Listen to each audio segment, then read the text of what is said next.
Hey everyone, welcome back to the channel. We are doing something a bit different. I've decided to start doing some quick morning posts for you to help you get started on your day.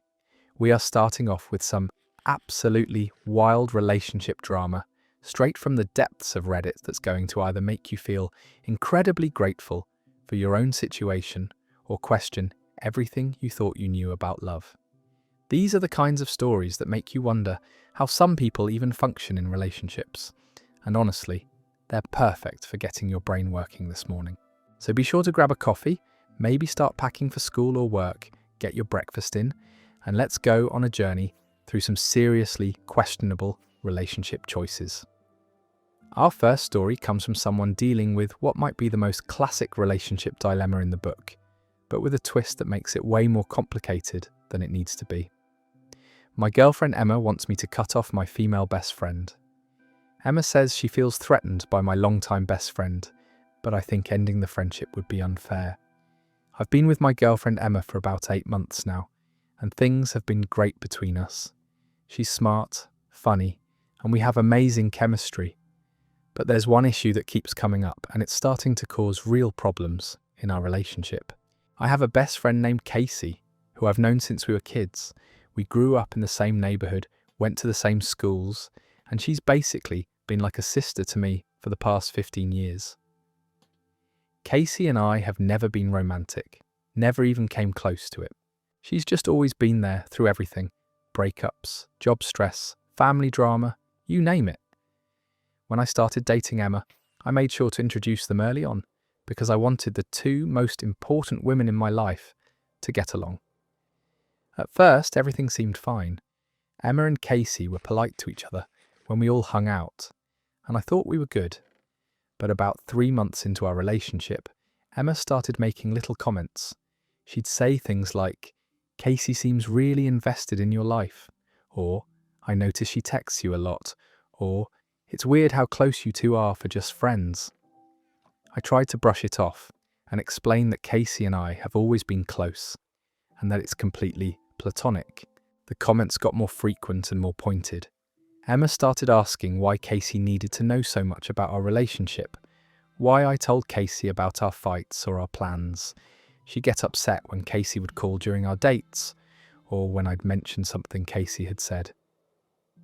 I tried to set some boundaries, like not answering Casey's calls when Emma and I were having alone time, but it wasn't enough. Things came to a head last weekend. Emma and I were supposed to have a quiet night in, just watching movies and ordering takeout. Casey had been having a really tough time with her job situation and had been calling me more than usual for support. When she called that night, I could tell she was really upset, so I answered. Emma immediately got that look on her face, the one that means I'm in trouble. I talked to Casey for maybe 20 minutes, just letting her vent about her boss being terrible and how she was thinking about quitting. When I hung up, Emma exploded. She said she was sick of Casey always interrupting our time together, sick of me prioritizing Casey's problems over our relationship, and sick of feeling like she was competing with another woman for my attention. I tried to explain that Casey was going through a hard time and needed support, but Emma said that wasn't her problem. She said it wasn't normal for a guy in a relationship to be so close to another woman, especially one who clearly had feelings for me. I told her that was crazy, that Casey had never shown any romantic interest in me ever, but Emma said I was being naive. Then Emma gave me an ultimatum. She said either I cut contact with Casey completely or she was done with our relationship. She said she couldn't be with someone who couldn't prioritize his girlfriend over his female friend, and that if I really loved her, I would choose her without hesitation. I was completely shocked. I never expected Emma to ask me to end a friendship that's been such a huge part of my life. I told her I needed time to think about it, which made her even more angry. She said the fact that I had to think about it proved that I cared more about Casey than about her. Since then, Emma has been giving me the cold shoulder. She barely responds to my texts, and when she does, it's short and cold. She's told me she's waiting for my decision, but she won't discuss it anymore. She says there's nothing to discuss, it's either Casey or her, and I need to choose. I'm completely torn. I love Emma, and I can see a future with her. She makes me happy, and I don't want to lose what we have. But Casey has been in my life for 15 years. She's been there through everything, and it feels wrong to just cut her off because my girlfriend is jealous. Casey doesn't even know this is happening because I don't know how to tell her that my girlfriend wants me to stop being her friend. I've talked to a few of my guy friends about this, and they're split. Some say that when you're in a serious relationship, you have to make sacrifices, and if Emma is uncomfortable with my friendship with Casey, then maybe I should respect that. Others say that Emma is being controlling, and that if she really trusted me, she wouldn't have a problem with my friendship. I keep going back and forth. Part of me thinks that if Emma and I are going to have a future together, I need to make her feel secure in our relationship. Maybe having such a close female friend really is inappropriate when you're trying to build something serious with someone else. But then I think about all the years Casey and I have been friends, all the times she's been there for me, and it feels like betrayal to just abandon her because my girlfriend is insecure. The worst part is that I can kind of see both sides. I get that Emma might feel weird about how close Casey and I are.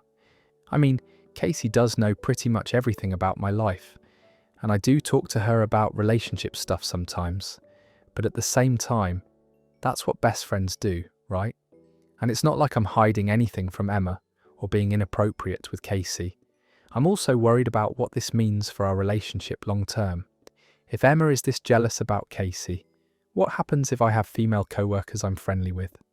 What if I make new female friends?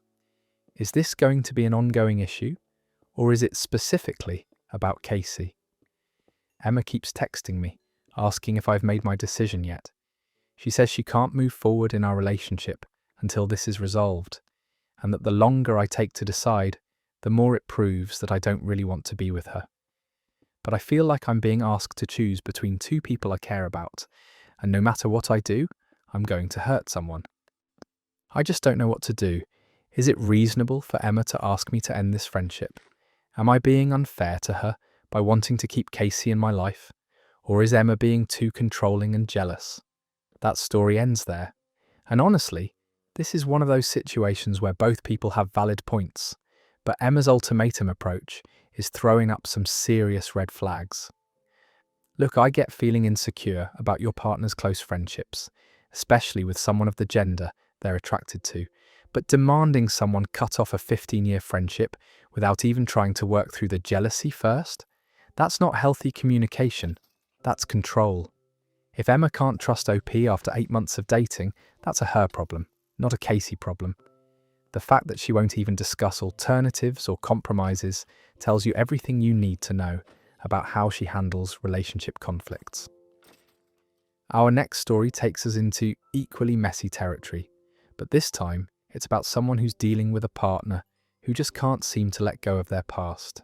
My boyfriend Jacob still texts his ex every day. He says it's just checking in, but I feel like it's crossing a line. I've been dating Jacob for about 6 months now, and overall our relationship has been really good. He's sweet, attentive, and we have a great time together. But there's this one thing that's been bothering me more and more, and I don't know if I'm being reasonable or if I'm just being paranoid. Jacob texts his ex-girlfriend Michelle every single day. Not just occasionally, but literally every day. Sometimes multiple times a day. When I first found out about this, I tried to be cool about it, because I know that some people stay friends with their exes, and I didn't want to seem like the jealous, controlling girlfriend. Jacob and Michelle dated for 2 years and broke up about 8 months before Jacob and I got together. According to Jacob, they broke up because they wanted different things in life. She wanted to move across the country for a job opportunity, and he wanted to stay here. He says it was mutual and amicable, and they decided to stay friends because they had been such a big part of each other's lives. At first, the texting seemed harmless enough.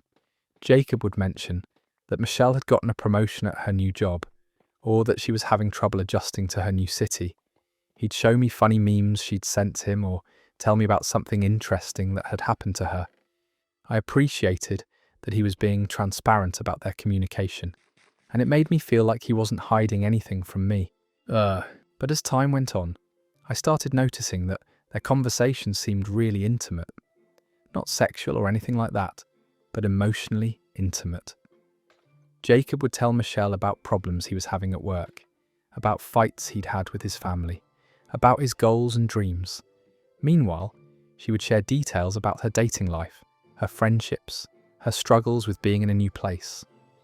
What really started bothering me was that Jacob seemed to know more about Michelle's day-to-day life than I did sometimes. He'd know that she had a big presentation at work, or that she was nervous about a medical appointment, or that she was fighting with her roommate. These weren't things that came up in casual conversation between exes. These were the kinds of things you share with someone you're really close to. I started paying more attention to when Jacob would text Michelle, and I realised it was happening even when we were together. We'd be having dinner or watching a movie, and his phone would buzz with a text from Michelle, and he'd immediately respond. Sometimes their text conversations would go on for 10 or 15 minutes, while I just sat there, waiting for his attention to come back to me. The breaking point came last week, when we were out celebrating my birthday. We were at this nice restaurant I'd been wanting to try, and we were having a really good time. Then Jacob's phone started buzzing. He glanced at it and said, "Sorry, Michelle's having a crisis with her boss. I just need to respond real quick." Then he spent the next 20 minutes texting back and forth with her, while I sat there feeling like an idiot. When he finally put his phone down, I told him that it hurt my feelings that he had prioritized Michelle's work drama over my birthday dinner. Jacob looked genuinely surprised and said he hadn't realized he'd been texting for that long. He apologized and said he didn't mean to make me feel bad, but that Michelle really needed someone to talk to, and she didn't have many friends in her new city. I told Jacob that I was uncomfortable with how much he and Michelle communicated, and that it felt like she was still his girlfriend in everything but name. Jacob got defensive and said that wasn't fair, that he and Michelle were just friends, and that I was being jealous for no reason. He said that he'd been completely honest with me about their friendship from the beginning, and that it wasn't his fault if I couldn't handle him having female friends. I tried to explain that this wasn't about him having female friends. It was about the level of emotional intimacy he was maintaining with someone he used to be in love with. I said that I wouldn't care if he texted other female friends every day, but Michelle wasn't just any friend. She was someone he had shared his life with for 2 years, someone he had planned a future with. Jacob said that Michelle was going through a hard time, adjusting to her new life, and that he was just being a good friend by being there for her. He said that if the situation were reversed, he would want someone to be there for me too. He also pointed out that Michelle was living across the country now, so it wasn't like there was any possibility of them getting back together. But that's exactly what bothers me.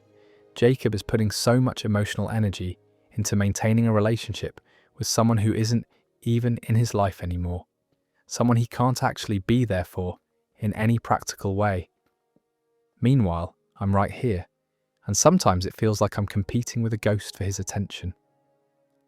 I asked Jacob if he would be comfortable with me texting an ex-boyfriend every day, sharing all the details of my life with him, turning to him whenever I had a problem.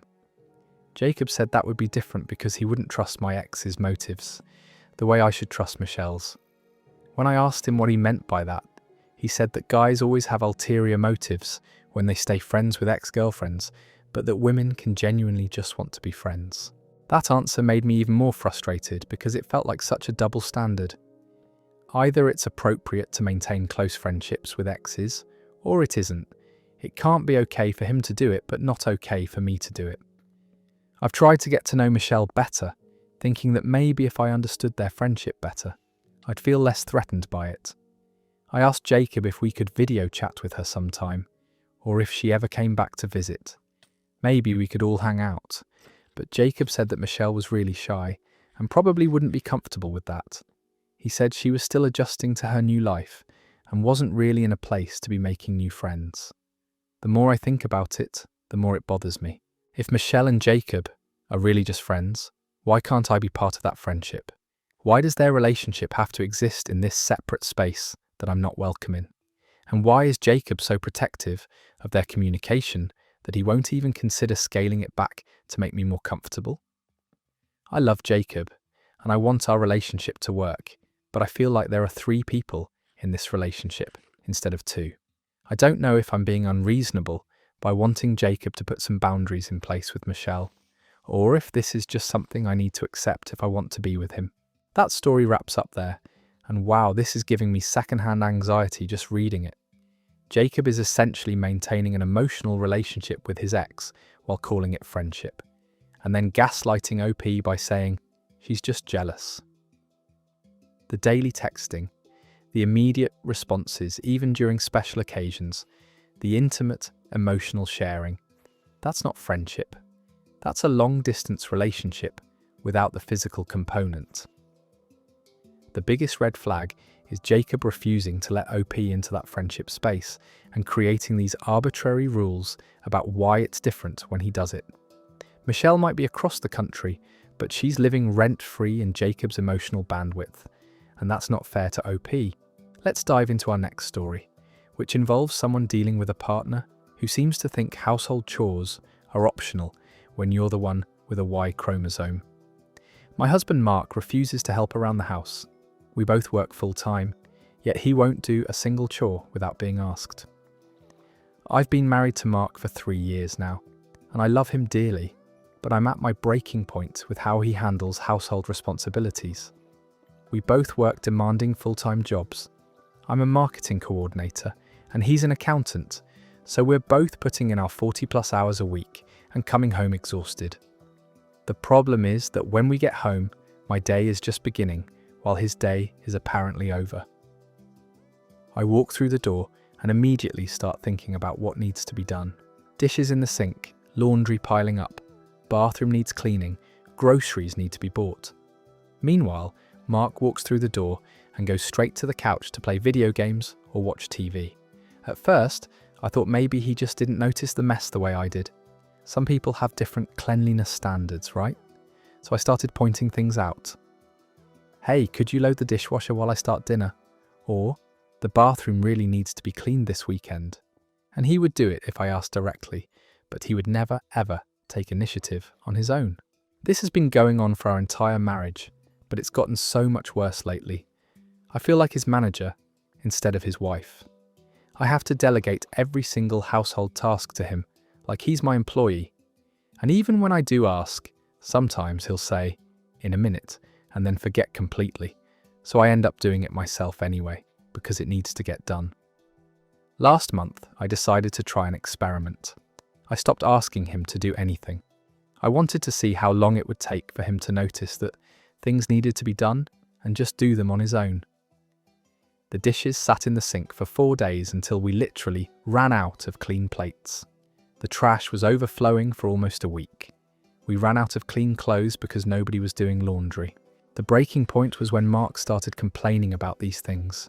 He asked why there were no clean dishes, why the house was such a mess, why we didn't have any food in the fridge.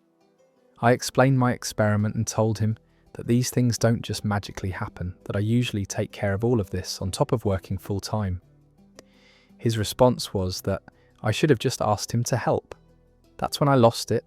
I told him that I shouldn't have to ask a grown man to contribute to maintaining the home we both live in. I shouldn't have to manage his chore schedule like he's a child. He should be able to look around, see what needs to be done, and just do it without being prompted. Mark said I was being unreasonable and that he's happy to help when I ask, but that he just doesn't think about household stuff the way I do. He said some people are naturally more organised and detail-oriented, and that's just not his personality. He suggested we make a chore chart so he would know what needed to be done when. I told him that the fact that he thinks we need a chore chart for 2 adults in their 30s is exactly the problem. I don't want to be his mother, assigning him tasks and checking up on whether he's completed them. I want a partner who takes equal responsibility for our shared living space. The conversation escalated into a huge fight. Mark accused me of being controlling and said that I have impossibly high standards for cleanliness. He said that the house doesn't need to be spotless all the time, and that I'm stressing myself out over things that don't really matter. He said if I would just relax about the mess, we'd both be happier. I tried to explain that it's not about having a spotless house, it's about basic maintenance and sharing responsibility. When I'm the only one who ever cleans the bathroom, takes out the trash, does the grocery shopping, and manages our household, it feels like I'm carrying an unfair burden. It makes me feel like he doesn't respect my time or energy. Mark said he does respect me, and that he's grateful for everything I do around the house. He said he knows I'm good at managing things, and that he appreciates that I take care of our home. But that just made me more frustrated, because I don't want his gratitude for doing things that should be both of our responsibilities. I suggested that we divide up the household tasks so we each have specific things we're responsible for. Mark agreed to this in theory, but when I started listing out all the different chores that need to be done regularly, he seemed overwhelmed. He said he didn't realise there was so much involved in keeping a house running and asked if we could maybe hire a cleaning service instead. The fact that he would rather pay someone else to clean our house than learn to do it himself just proves my point. He sees household work as beneath him, or as something that's not his problem. He's perfectly capable of managing complex financial accounts at work, but somehow loading a dishwasher is too complicated for him to figure out without detailed instructions. We've been in this weird standoff for weeks now. I've gone back to doing most of the household work because I can't stand living in mess, but I resent every minute of it. Mark keeps saying that he's willing to help more if I just tell him what to do, but he doesn't understand that helping isn't the same as taking responsibility. I love my husband, but I'm starting to feel like I married a teenage son instead of an equal partner. I'm exhausted from working all day and then coming home to a second job that only I seem to recognise needs to be done. I don't know how to make him understand that this isn't about chores. It's about respect and partnership and sharing the load of adult life. That story ends there. This is the classic case of weaponized incompetence, where someone pretends they can't do basic tasks, so someone else will always do them instead. Mark can manage complex financial accounts, but can't figure out when dishes need to be washed? Please. The fact that he'd rather hire a cleaning service than learn to clean shows he sees household work as women's work, not adult work. OP isn't asking for a housekeeper, she's asking for a partner, and Mark is failing spectacularly at basic adulting. Speaking of partners who don't seem to understand basic respect, our next story involves someone whose wife has developed some seriously questionable spending habits. My wife Linda spends money without telling me. I keep finding new credit card charges, and when I confront her, she calls me controlling. I've been married to Linda for 5 years, and we've always had what I thought was a pretty good system for managing our finances. We both work, we have a joint checking account for household expenses and shared bills, and we each have our own personal accounts for individual spending.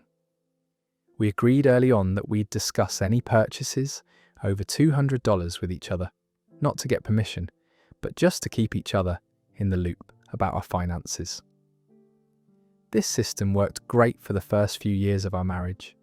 We were both pretty responsible with money. We were saving for a house and we rarely had any conflicts about spending. But over the past year, things have changed dramatically, and I don't know what to do about it. It started with small things that I didn't think much about at first.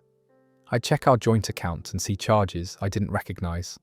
A $50 charge at some boutique Linda had never mentioned shopping at. A $30 charge at a restaurant during her lunch break that seemed high for one person. When I asked Linda about these charges, she'd have explanations. She'd bought a gift for her sister's birthday, or she'd taken her co-worker out to lunch for her promotion. But then the charges started getting bigger and more frequent. A $300 charge at a department store, a $400 charge at a spa, a $600 charge at some online retailer I'd never heard of. When I asked Linda about these, she would get defensive and say that she'd used her personal account, not our joint account, so it wasn't any of my business what she spent money on. The problem is that our personal accounts are linked to the same credit cards that pull from our joint account for payment. So even though Linda was technically using her personal card, the bills were still coming out of our shared money. When I pointed this out, Linda said she'd just forgotten which card she'd used and that it wasn't a big deal since we could afford it. But we couldn't really afford it. These purchases were adding up to thousands of dollars a month, and it was eating into the money we'd allocated for savings, for our mortgage payments, for our other financial goals. I tried to talk to Linda about creating a budget so we could track where our money was going, but she said budgets were restrictive and that we made enough money to not have to worry about every little purchase. The breaking point came last month when I was paying our credit card bills and realised we'd somehow spent over $3,000 that month on what Linda was calling personal expenses. There were charges for clothes, makeup, home decor, online shopping, expensive dinners out, multiple spa treatments, and a bunch of subscription services I didn't even know we had. I sat Linda down and showed her the statements. I explained that at this rate, we weren't going to be able to make our savings goals for the year, and we might even have trouble covering our regular expenses. I suggested that we needed to have a serious conversation about our spending and maybe set some limits for ourselves. Linda's reaction was not what I expected. Instead of being concerned about our financial situation, she got angry at me for monitoring our spending so closely. She said I was being controlling and treating her like a child who needed permission to buy things. She said she worked just as hard as I did and deserved to spend money on things that made her happy. I tried to explain that I wasn't trying to control her spending. I was trying to make sure we were being responsible with our shared finances.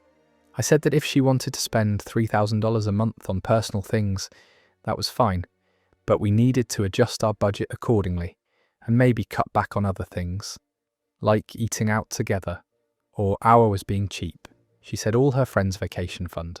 Linda said that was ridiculous and that I husbands let them spend money without questioning every purchase, and that I was making her feel bad for wanting nice things.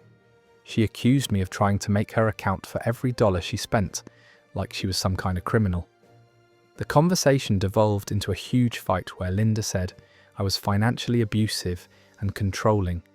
She said that questioning her purchases was a form of economic control, and that I was trying to isolate her from the things and activities that made her happy.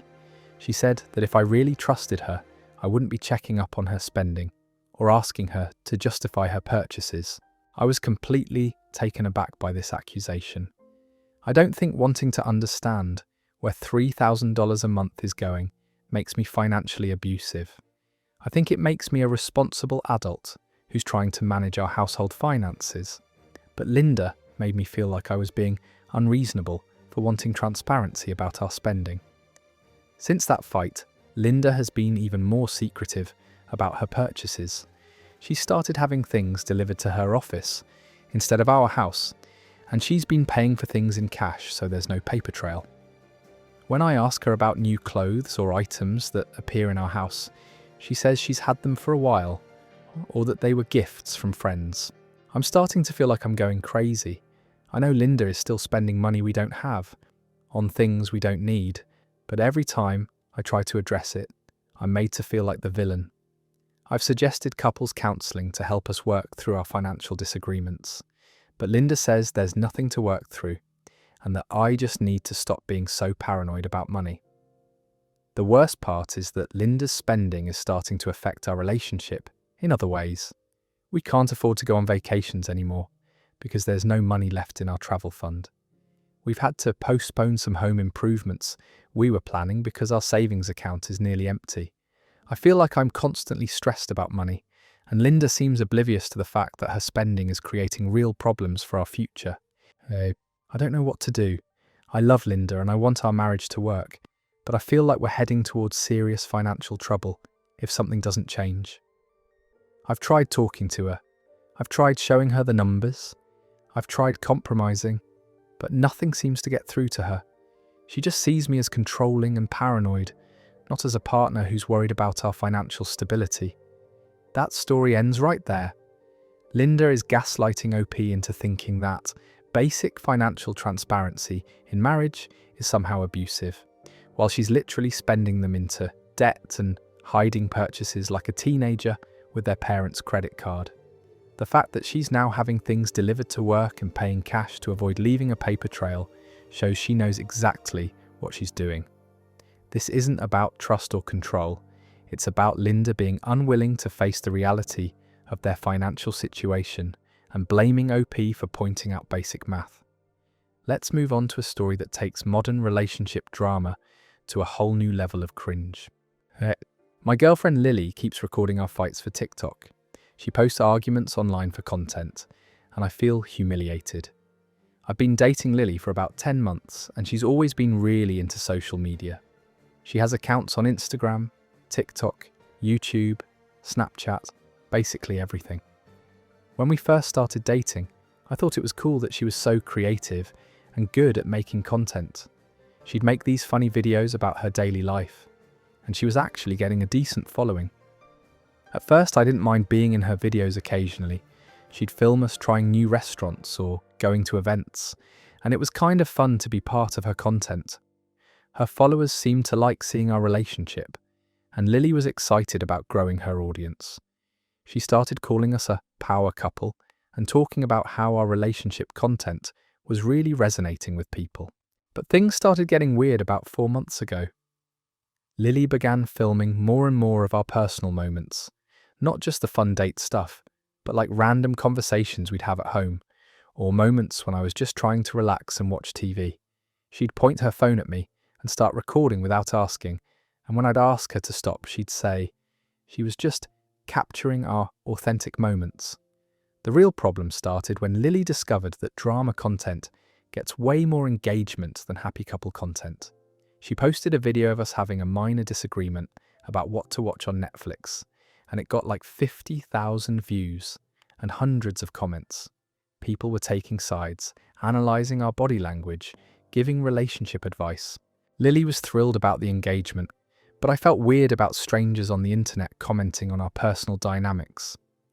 After that, Lily started paying more attention to our arguments with her phone in hand. If we had any kind of disagreement or tension, she'd subtly start recording. At first, I didn't even notice she was doing it. She'd position her phone so it looked like she was just scrolling or texting, but she was actually capturing our conversations. I only figured it out when I saw myself on her TikTok page arguing with her about whose turn it was to do dishes. The video was titled "When Your Boyfriend Thinks He Does More Chores Than You," with crying, laughing emojis. The comments were brutal. People were calling me lazy, saying I looked like a slob, analysing my facial expressions and deciding I was probably a terrible boyfriend. I was mortified. I confronted Lily about posting our argument without my permission, and she said she didn't see what the big deal was. She said it wasn't anything too personal, just normal relationship stuff that everyone could relate to. She said the engagement on that video was amazing, and that her follower count was growing because people loved our authentic relationship content. I told her I wasn't comfortable with our private arguments being posted online for entertainment and asked her to take the video down. Lily said that wasn't fair because it was performing really well and she might be able to monetize it. She said that if I really supported her content creation goals, I'd be more willing to be part of her videos. But instead of stopping, Lily started recording our fights even more. She'd literally pull out her phone the moment we started disagreeing about anything. If I got frustrated about something at work and vented to her, she'd record my reaction. If we had a disagreement about plans or money or anything, she'd capture it and post it with some caption about relationship reality. The breaking point was last week when we got into a serious argument about her posting our personal business online. I was really upset and trying to explain how humiliated I felt, seeing our private moments turned into content for strangers to judge. I was actually getting emotional about it, talking about how it felt like she cared more about her follower count than about my feelings. The entire time I was pouring my heart out, Lily was filming. She posted the video with the caption POV, "Your boyfriend doesn't support your dreams," and it went viral. Hundreds of thousands of views, thousands of comments, most of them calling me controlling and unsupportive. People were saying I was clearly trying to hold Lily back from her success, that I was insecure about her being more popular than me online. I've never felt so betrayed in my life.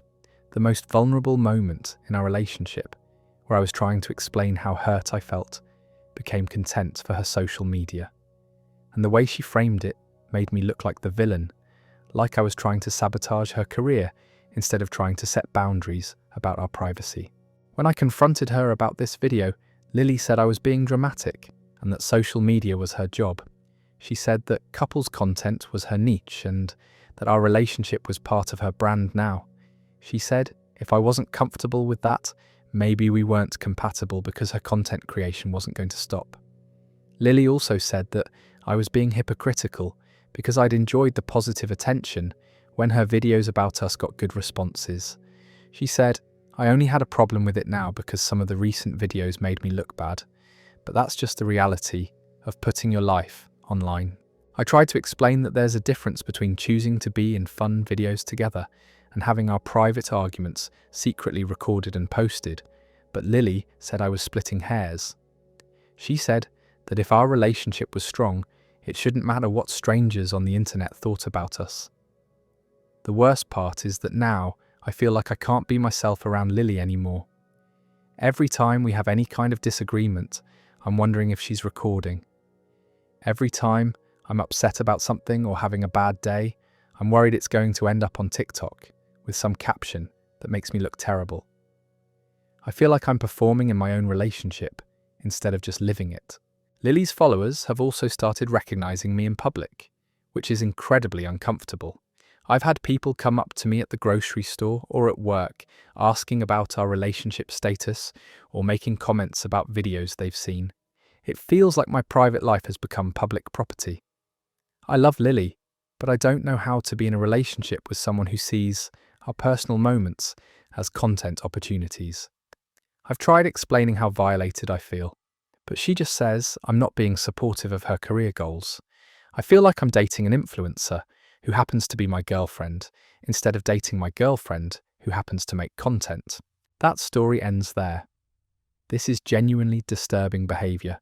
Lily is essentially running a reality show about their relationship without OP's consent, and then manipulating the narrative to make herself look good and him look bad. The fact that she recorded him having an emotional breakdown about privacy and then posted it with a caption designed to make him the villain is sociopathic. She's prioritizing internet clout over basic respect for her partner, and the fact that she can't see how wrong this is shows she's completely lost touch with reality. Our next story deals with a relationship crossroads that's becoming more and more common in today's dating world. My partner Sam wants an open relationship, but I don't. They insist it will bring us closer, but I'm uncomfortable with the idea. I've been with Sam for about a year and a half, and up until recently, I thought we were on the same page about most things. We're both in our mid-20s, we have similar values, and we've been talking about moving in together. But last month, Sam brought up something that's completely thrown me for a loop. Sam sat me down one evening and explained that they'd been thinking a lot about our relationship and where it was headed. They said they loved me and wanted to be with me long term, but they also felt like monogamy was limiting our potential for growth as individuals and as a couple. They said they'd been reading about ethical non-monogamy and polyamory, and they thought it might be something we should explore. I was completely caught off guard. We'd never discussed anything like this before, and I'd always assumed we were both happy with our exclusive relationship. When I asked Sam where this was coming from, they explained that they'd been feeling restless lately and curious about what it would be like to connect with other people romantically and sexually. Sam was very careful to emphasize that this wasn't about them being unsatisfied with me or our relationship. They said they loved me deeply and weren't looking to replace me or find something better. They just felt like love wasn't a finite resource and that exploring connections with other people could actually enhance what we had together. They'd clearly done a lot of research on this topic. Sam talked about compersion, which is apparently the joy you feel when your partner experiences pleasure with someone else.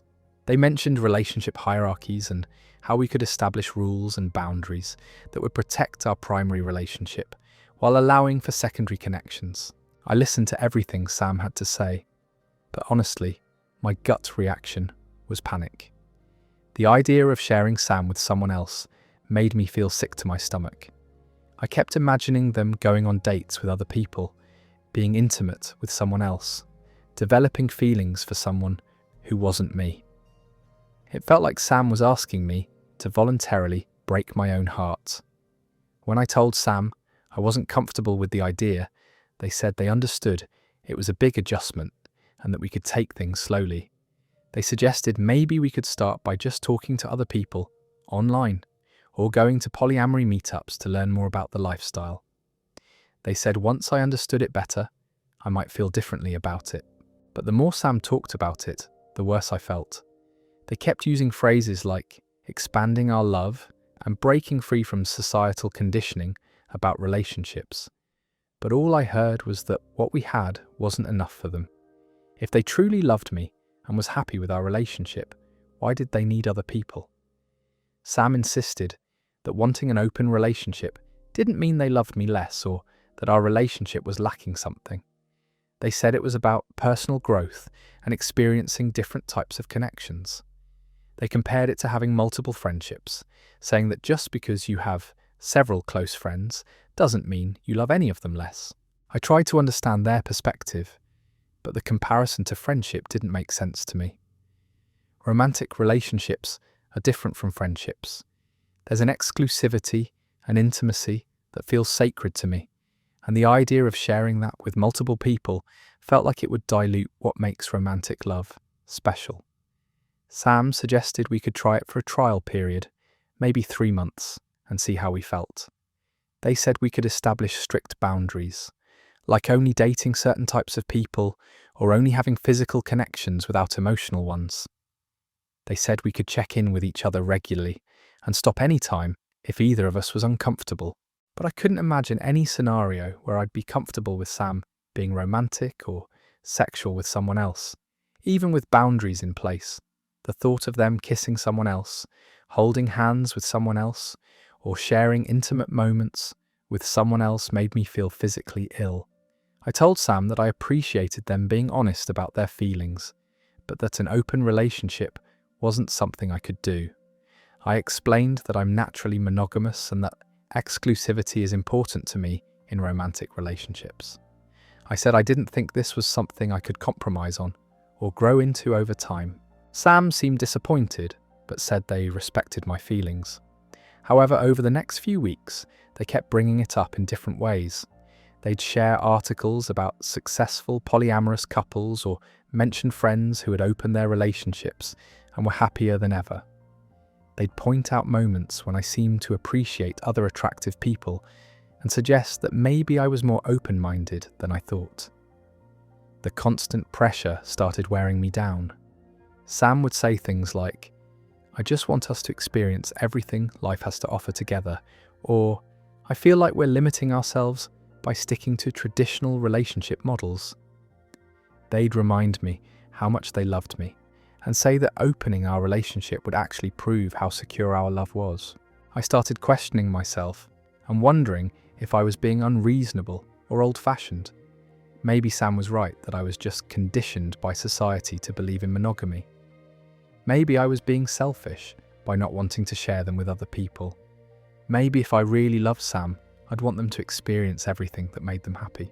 But every time I tried to imagine actually going through with it, I felt the same sick feeling in my stomach. I couldn't picture myself being okay with Sam dating other people, no matter how much I tried to intellectualize it or convince myself it was about personal growth. The breaking point came when Sam mentioned that they'd already been talking to someone online, just as friends, but that this person was interested in exploring something more if we decided to open our relationship. Learning that Sam had already identified a potential partner while we were still discussing whether to open our relationship felt like a betrayal. I realized that Sam had already made up their mind about this and was just trying to convince me to go along with it.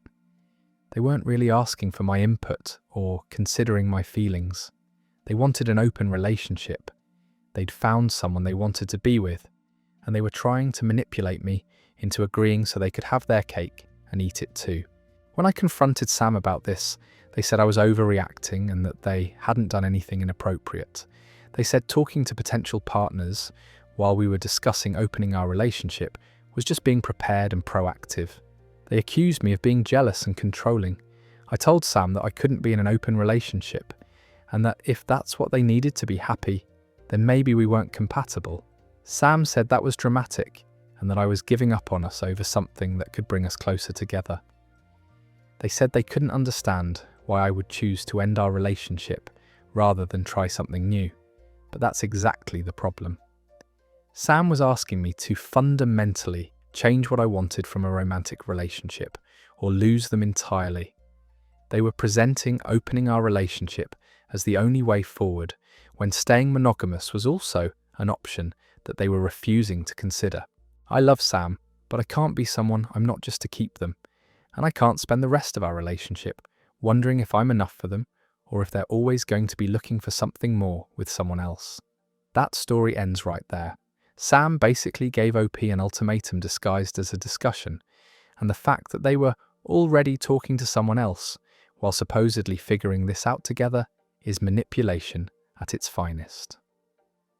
You can't pressure someone into being okay with polyamory any more than you can pressure someone into being gay. Either you're wired for it or you're not, and there's nothing wrong with either preference. But using emotional manipulation to try to change someone's fundamental relationship needs is toxic. Our next story involves a classic case of choosing between love and loyalty, but with a furry twist that makes it even more complicated. My fiancé David hates my dog Max. He says it's either him or the dog, and I honestly don't know what to do. I've had Max for 4 years now, since he was just a puppy. He's a golden retriever mix, and he's honestly been my best friend through some really tough times. I got him right after I graduated college, when I was feeling lonely and directionless, and he's been with me through job changes, family drama, and a couple of bad relationships. Max isn't just a pet to me. He's been my constant companion, my running buddy, my emotional support during anxiety attacks, and the reason I get out of bed on days when depression hits hard. I know that sounds dramatic, but anyone who's had a deep bond with an animal will understand what I mean. Max isn't just something I own, he's family. I met David about 8 months ago through mutual friends, and things moved pretty quickly between us.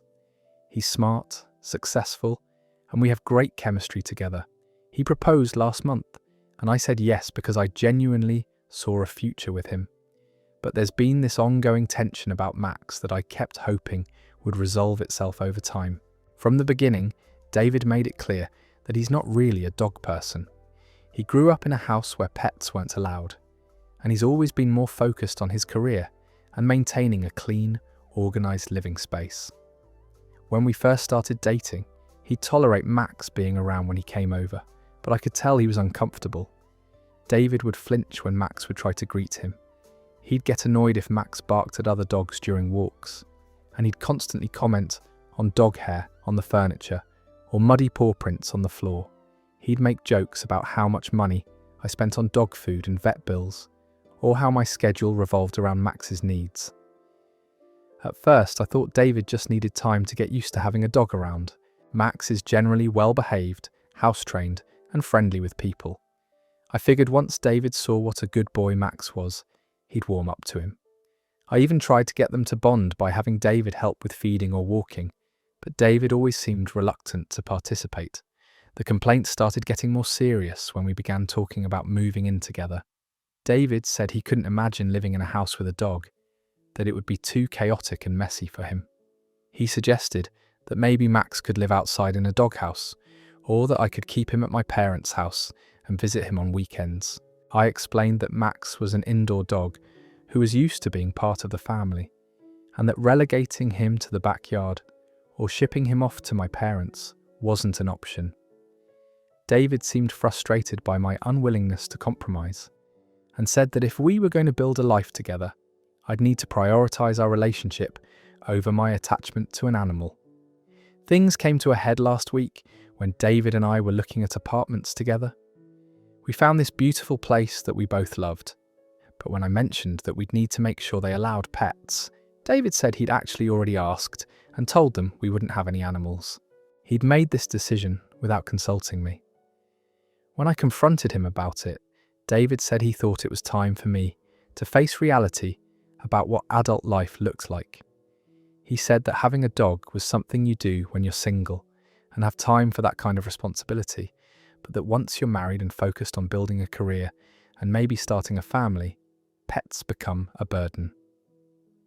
I was shocked by how casually David dismissed Max as just a phase I was going through. I told him that Max was not a hobby I could give up. He was a living being who depended on me and who I loved. I said that any future we built together would have to include Max, and that was not negotiable. David's response was to give me an ultimatum. He said he had been patient and understanding about my attachment to Max, but he could not move forward with our engagement if I was not willing to rehome the dog. He told me he loved me and wanted to marry me, but he could not build a life with someone who would prioritize a pet over their relationship. He said that if I really loved him and was committed to our future together, I would be willing to make this sacrifice.